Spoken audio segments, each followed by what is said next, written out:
Bonjour à tous, on continue la série d'exercices sur Ripple, donc NSI première, les exercices de la partie 4 sur les boucles for. Alors on veut calculer la factorielle, c'est ça? Très bien. Donc la factorielle, on initialise à 1 et for un entier k in range 1 jusque n plus 1. Pourquoi est-ce qu'il faut commencer à 1? Parce que sinon vous allez prendre 0 et vous allez faire le produit par cet entier et forcément votre factoriel va valoir 0. Il ne faut pas oublier de s'arrêter à n plus 1. Donc fact c'est égal à fact. Alors je peux le faire avec fois égal, mais bon, donc vous voyez bien. Fact fois k. Et puis alors si c'était une fonction on ferait un return k et là on fait un print fact. Parce que c'est sur Ripple.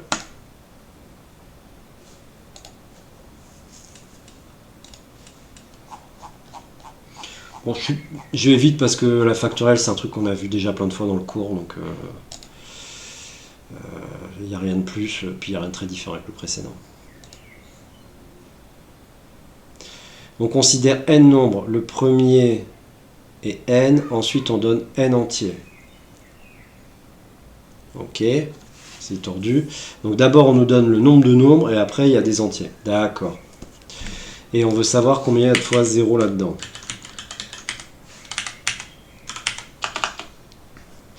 Donc mon nombre de 0 c'est quoi? C'est un truc que j'itère. Hein, après je vais vous montrer une solution par compréhension qui tient en une ligne.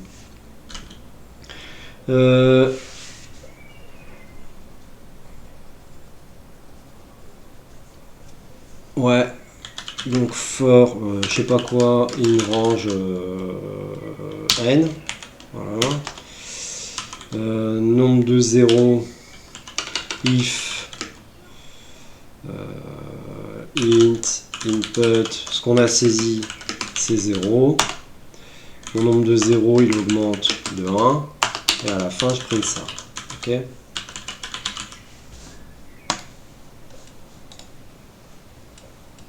NB0 est pas défini. NB0. Ah ouais. Au début j'en ai pas quoi. Ok. Alors, la même en une ligne. Je vais print quoi? La somme de quoi? D'une liste. Quelle liste? Je veux une liste où il n'y a que des 1. Pour je sais pas quoi in range. Ah. Ah, je peux pas.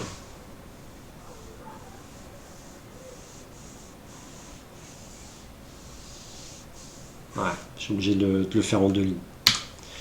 If int input égale 0. Mais je suis quand même obligé d'avoir ça.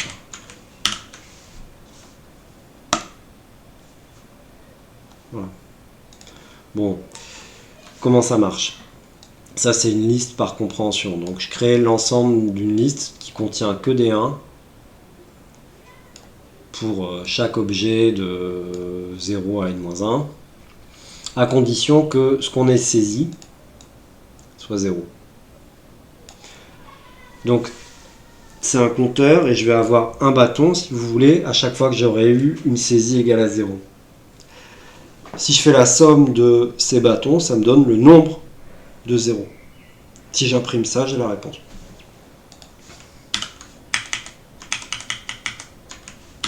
Malheureusement, quand je démarre la liste par compréhension, je peux pas le... Ici, je suis bien obligé de mettre quelque chose qui existe. Je crois pas que je puisse faire input. Je vais quand même essayer pour voir, et par curiosité, avancer de 30 secondes dans la vidéo. De toute façon, je pense que vous regardez ça en vitesse x3. Donc, hop, si ça passe, magique. Mais bon. Ouah, ça passe. Bon, ok. Donc je pensais pas. Je pensais qu'il allait vouloir que cette variable-là soit définie. Mais bon, ça marche.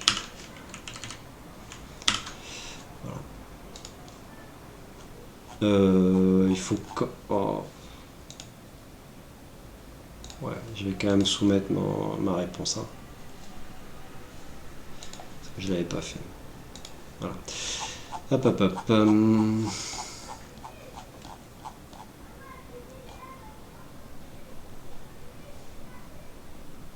Bon, je sais plus à combien on a commencé. J'ai pas fait attention à l'heure. Vous avez bien dû remarquer que je faisais ça pendant le confinement. C'est pas que je manque de trucs à faire, hein, je vous le dis. J'espère que ça vous aidera pour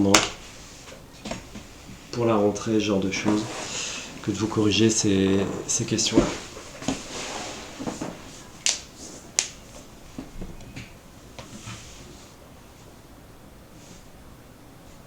Donc cette fois, on veut la somme des factoriels.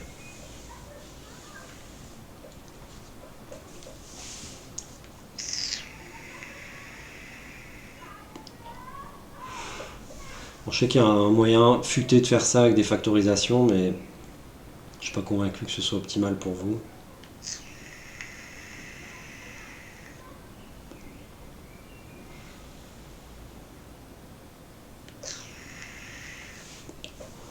Bon, il doit y avoir moyen de le faire avec seulement deux variables intermédiaires. Une qui serait la factorielle et une qui serait la somme. Donc la factorielle, j'initialise à 1 et la somme à 0. J'ai besoin de cette valeur-là. For k in range 1, n plus 1. Je calcule la nouvelle factorielle. Et je fais la nouvelle somme.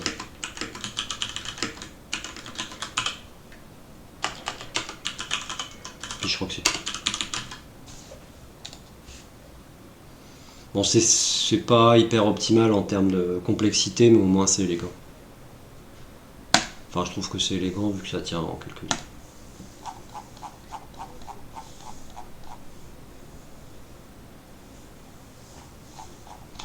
Ouais, allez, on va dire un... Ouais, voilà, on en aura fait 10. Je pense que j'avais commencé à 5, donc ça fera 5. Alors, c'est quoi ça? La carte perdue. Mon Dieu. Hop.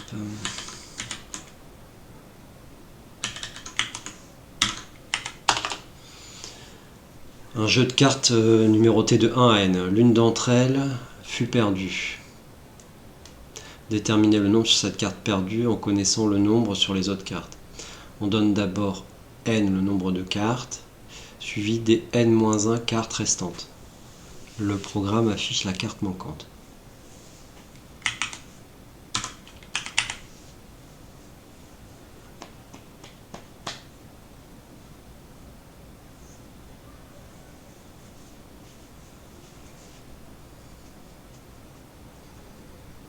Bon, sans utiliser trop de listes et de dictionnaires.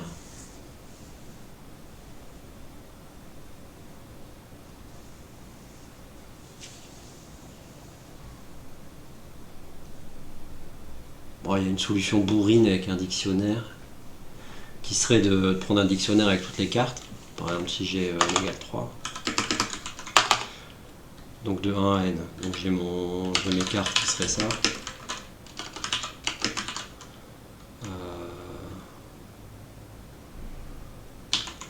1, 1, 2, 2, 3, 3.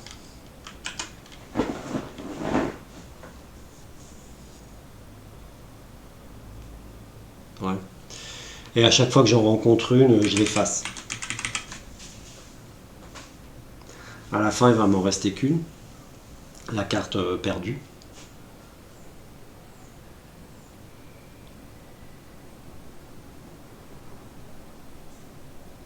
Donc forcément celle-là. C'est un peu comme ça qu'on fait de tête, quoi. On veut savoir qu'on prépare mentalement une liste de toutes les cartes et puis celle qu'on n'a pas rencontrée, c'est-à-dire celle qui n'a pas été éliminée de la liste qu'on a préparée ou de ce qu'on aurait barré, c'est la carte perdue. Ce qui est une autre façon de faire.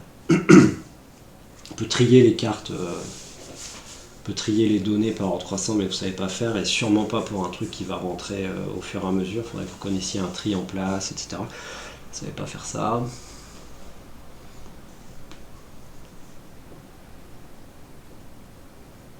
Chercher une solution un peu plus futée.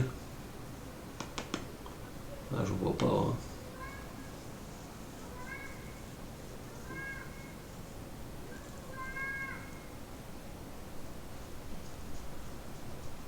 Ah, quoique. Si, il y a quand même une solution bébête, mais futée. Hein. C'est que, à partir du moment où j'ai la valeur de n, je peux connaître la somme. J'ai qu'à faire la somme de la liste de range entre 1 et n plus 1. Bon, ça d'un point, ça c'est court, c'est élégant, mais c'est dégueulasse. Hein. Comme algorithme, c'est vraiment crade. Parce que je vais faire une somme énorme pour rien. Je l'appelle total.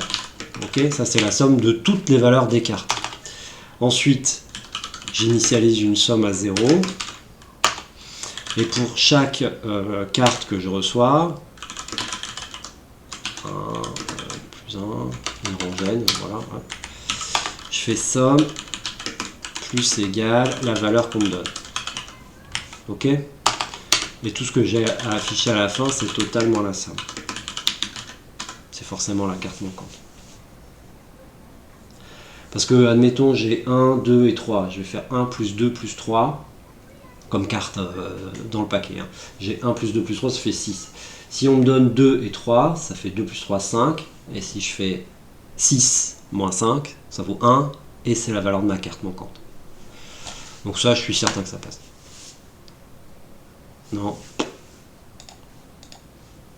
Non, il s'arrête pas de tourner. Est-ce qu'il y a une boucle infinie dans mon bazar? Non, il n'y a pas de boucle infinie. Je vais le relancer. C'est un bug malheureusement très ancien sur Ripple. Ils ont beau avoir la dernière version de Python. Non, on dirait qu'il y a une boucle infinie dans mon truc, mais c'est impossible, c'est un for.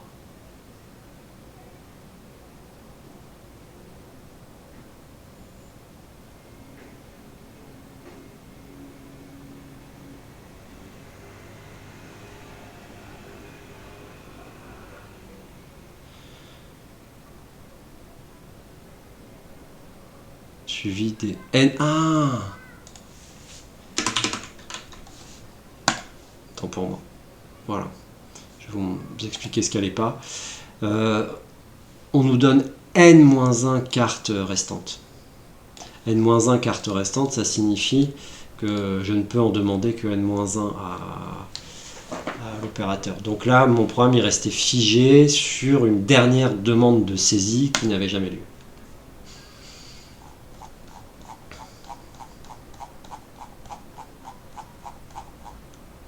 Voilà, bon, on en reste là pour cette vidéo. Je vous dis à bientôt.